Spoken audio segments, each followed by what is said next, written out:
আজকে মার্কেটে আসলাম। এই মার্কেটে নাকি একটা এসির মধ্যে পানি পড়তেছে। কেরালা এক মানুষে আমাদের মেসেজ দিয়েছে আসি ওর এসির পানি বন্ধ করে দেওয়ার জন্য। তাই মার্কেটে আসলাম, দেখি এসির কী সমস্যা।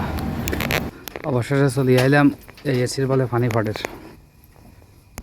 বহুত পানি আর এসি সে এই এসির সমস্যা। প্রথমে এসি ব্যাগ খুলিলাম, তারপরে দেখি ভিতরে কী সমস্যা।